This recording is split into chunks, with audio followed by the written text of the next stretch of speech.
প্রথমেই কোরআনে কারীমের আয়াতের অর্থটা আমি বলে নেই। আল্লাহ রাব্বুল আলামিন বলছেন, ইয়ারফাইল্লাহুল্লাযীনা আমানু মিনকুম, তোমাদের মধ্য থেকে যারা ঈমান এনেছে আল্লাহ পাক রব্বুল আলামিন তাদের মর্যাদা বাড়িয়ে দিবেন। বলেন সুবহানাল্লাহ। ওয়াল্লাযীনা উতুল ইলমা দারাজাত, আর আল্লাহ পাক রব্বুল আলামিন যাদেরকে ইলম দান করেছেন, আল্লাহর ঐশীবাণীর যে ইলম, সে ইলম যাদেরকে দেওয়া হয়েছে, আল্লাহ রাব্বুল আলামিন বলেন তাদের মর্যাদা অসংখ্য রয়েছে। বলেন সুবহানাল্লাহ। আল্লাহ রাব্বুল আলামিন পৃথিবীর মানুষদেরকে আল্লাহ পাক রব্বুল আলামিন তার পরিচয় জানানোর জন্য আল্লাহ পাক যুগে যুগে অসংখ্য নবী রাসূল পাঠিয়েছেন। আল্লাহ রাব্বুল আলামিন নবীদের ধারাবাহিকতায় মুহাম্মদুর রাসূলুল্লাহ সাল্লাল্লাহু আলাইহি ওয়াসাল্লাম সর্বশেষ নবী। আল্লাহ পাক রব্বুল আলামিন তাকে রিসালাতের দায়িত্ব দিয়ে পাঠিয়েছেন। আল্লাহর নবী যখন মদিনার মসজিদের সুফায় সাহাবায়ে কেরামকে নিয়ে ইলমের আলোচনা করছিলেন, মজলিস ছোট হওয়ার কারণে সাহাবায়ে কেরামের ওই মজলিসে কিছু লোক দাঁড়িয়ে আছে, বসার জায়গা পাচ্ছিল না। বদরি সাহাবী হওয়ার কারণে আল্লাহর নবী সাল্লাল্লাহু আলাইহি ওয়াসাল্লাম তাদের সম্মানের জন্য কিছু লোককে বলে দিলেন, তোমরা জায়গাটা প্রশস্ত করে দাও। আল্লাহ রাব্বুল আলামিন কোরআনে কারীমের মধ্যে বলছেন, ইয়া আইয়ুহাল্লাযীনা আমানু ইযা কিলা লাকুম তাফাসসাহু ফিল মাজালিস। আল্লাহ রাব্বুল আলামিন বলেন, হে ঈমানদারগণ, যখন তোমাদেরকে মজলিসের মধ্যে জায়গা প্রশস্ত করতে বলা হয়, ফাফসাহু, তাহলে তোমরা মজলিসের মধ্যে জায়গা প্রশস্ত করে দাও। ইয়াফসাহিল্লাহু লাকুম, তাহলে আল্লাহ পাক রব্বুল আলামিন তোমাদের জন্য তিনি প্রশস্ততা দান করবেন। বলেন সুবহানাল্লাহ।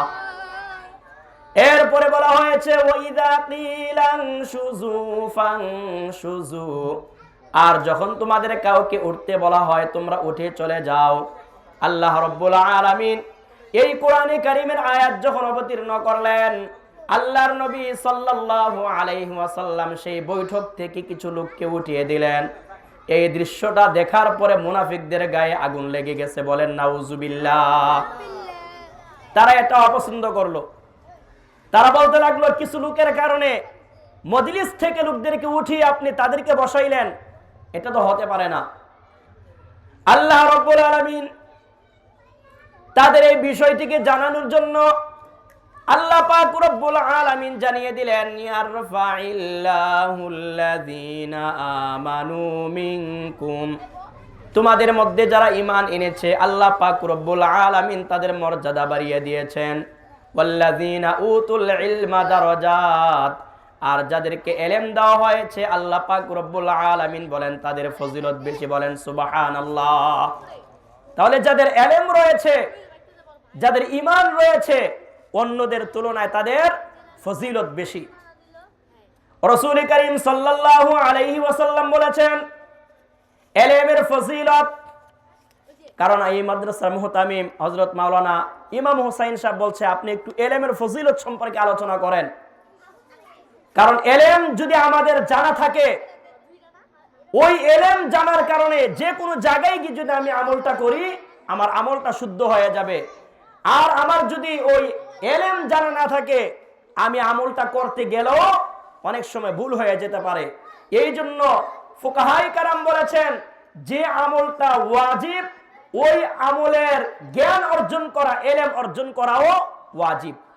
যে আমল করাটা ফরজ, ওই আমলের জ্ঞান অর্জন করা, ইলম অর্জন করাটাও ফরজ। বলেন সুবহানাল্লাহ। আল্লাহর নবী সাল্লাল্লাহু আলাইহি ওয়াসাল্লাম বলেছেন, তলাবুল ইলমি ফারিদাতুন আলা কুল্লি মুসলিমিন। সহিহ মুসলিমের হাদিস। রাসূল করিম সাল্লাল্লাহু আলাইহি ওয়াসাল্লাম বলেছেন, দুনিয়ার মানুষ তোমরা শুনে রাখো, দ্বীনি ইলম শিক্ষা করা প্রত্যেক মুসলিম নরনারীর জন্য ফরজ। বলেন সুবহানাল্লাহ। দ্বীনি ইলম শিক্ষা করা প্রত্যেকটা নরনারীর জন্য কি? ফরজ। সবাই বলেন কি? ফরজ। ফরজ যদি কেউ তরক করে তাহলে সে গুনাহগার হয়। এই জন্য ইলম অর্জন করা আমাদের সকলের জন্যই ফরজ। আল্লাহর নবী সাল্লাল্লাহু আলাইহি ওয়াসাল্লাম বলেছেন, যে ব্যক্তি ইলম অন্বেষণ করার জন্য রাস্তা অতিক্রম করবে, মান সালাকা তরিকান ইয়ালতামিসু ফীহি ইলমা সাহালাল্লাহু লাহু বিহি তরিকান ইলাল জান্নাহ।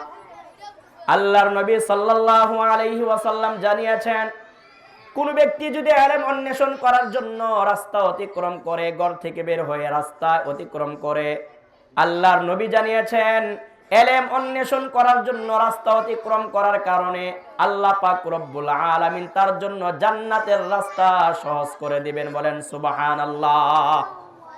কেউ যদি ইলম অর্জন করার জন্য রাস্তা অতিক্রম করে, আল্লাহর নবী সাল্লাল্লাহু আলাইহি ওয়াসাল্লাম জানিয়েছেন ইলম শিক্ষা করা এত ফজিলত, ইলম শিক্ষার জন্য যদি রাস্তা অতিক্রম করে আল্লাহ পাক রব্বুল আলামিন তার জন্য জান্নাতের রাস্তাটা আসান করে দিবেন। অন্য হাদিসের মধ্যে রাসূল করিম সাল্লাল্লাহু আলাইহি ওয়াসাল্লাম বলেন, মান খরাজা ফি তলাবিল ইলমি ফাহুয়া ফি সাবিলিল্লাহি হাত্তা ইয়ারজিআ। আল্লাহর নবী জানিয়েছেন, কোন ব্যক্তি ইলম শিক্ষার জন্য যদি নিজের ঘর থেকে বের হয়ে যায়, যতক্ষণ পর্যন্ত ইলম অন্বেষণ করবে, রাস্তাঘাট, মাদ্রাসা, মসজিদ, ইলম শিক্ষার জন্য যেখানে অতিক্রম করবে, সফর করবে, আল্লাহর নবী সাল্লাল্লাহু আলাইহি ওয়াসাল্লাম বলেছেন যতক্ষণ না পর্যন্ত সে বাড়িতে ফিরে আসে ইলম শিক্ষা করার কারণে আল্লাহ পাক রব্বুল আলামিন বলেন ওই ব্যক্তি যেন আল্লাহর রাস্তায় আছে। বলেন সুবহানাল্লাহ। আল্লাহর নবী জানিয়েছেন ওই অবস্থায় যদি তার মৃত্যু হয়ে যায়, আল্লাহর নবী বলেছেন আল্লাহ পাক রব্বুল আলামিন তাকে শাহাদাতের মর্যাদা দান করবেন। বলেন সুবহানাল্লাহ। ইলম শিখতে গিয়ে যদি কেউ মৃত্যুবরণ করে তাহলে আল্লাহ পাক তাকে শাহাদাতের মর্যাদা দান করবেন। বলেন সুবহানাল্লাহ। এই জন্য ইলম শিক্ষা করার দরকার আছে কিনা? আরো জোরে বলেন আছে কিনা? এই জন্য আল্লাহর নবী সাল্লাল্লাহু আলাইহি ওয়াসাল্লাম অসংখ্য হাদিসের মধ্যে ইলমের ফজিলতের ব্যাপারে আলোচনা করেছেন। এরপরে আল্লাহর নবী সাল্লাল্লাহু আলাইহি ওয়াসাল্লাম বলেছেন, মানুষ যখন মৃত্যুবরণ করে, ইযা মাতাল ইনসানু ইনকাতাআ আনহু আমালুহু ইল্লা মিন সালাসা। মানুষ যখন মৃত্যুবরণ করে, দুনিয়ার মধ্যে যত আমলের গেট ছিল, দরজা ছিল, সমস্ত আমলের দরজাগুলো বন্ধ হয়ে যায়। ইল্লা মিন সালাসাতিন, তিনটা আমলের দরজা চালু থাকে। সবাই জোরে বলেন কয়টা? সবাই বলেন কয়টা? এই তিনটা বিষয় আমাদের জেনে নিতে হবে।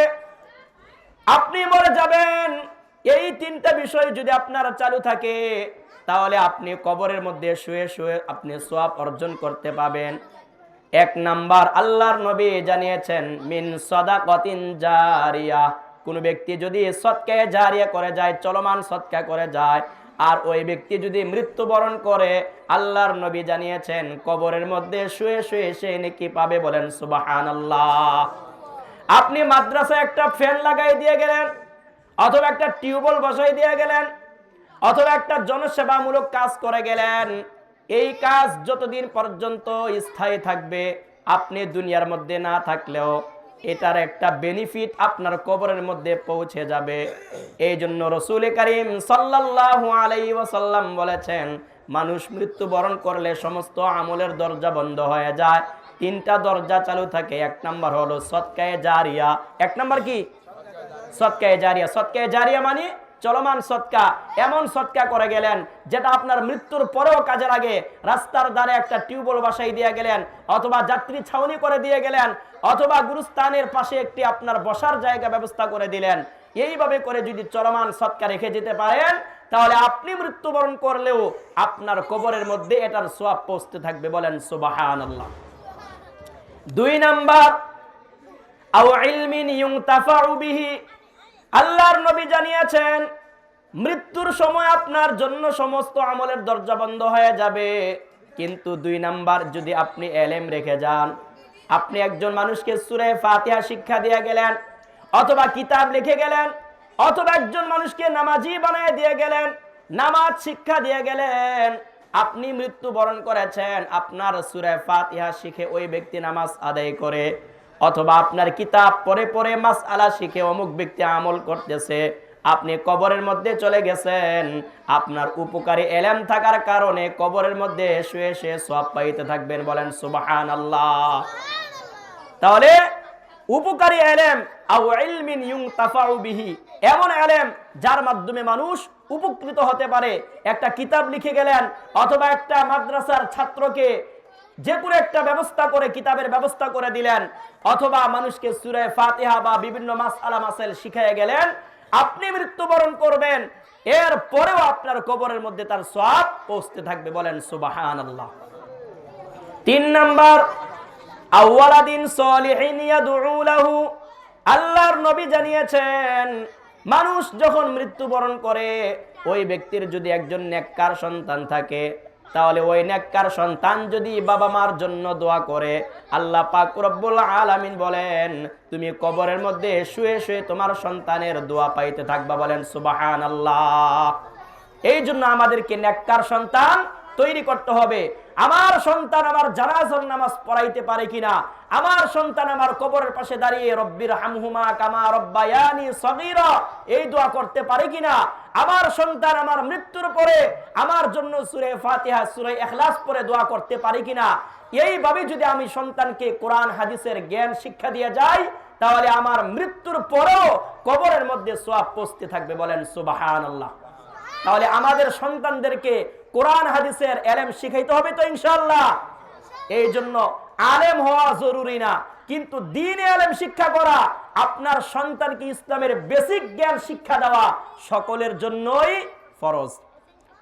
আল্লাহর নবী সাল্লাল্লাহু আলাইহি ওয়াসাল্লাম জানিয়েছেন দুনিয়ার মধ্যে মানুষ হিংসা করা জায়েজ নাই, কিন্তু দুইটা বিষয় হিংসা করা জায়েজ আছে। কয়টা বিষয়? দুইটা বিষয়। কয়টা বিষয়? আল্লাহর নবী বলেছেন লা হাসাদা ইল্লা ফি ইসনাতাইন, দুনিয়ার মধ্যে কোনো বিষয় হিংসা করা যাবে না, কেবলমাত্র দুটি বিষয় হিংসা করা যাবে।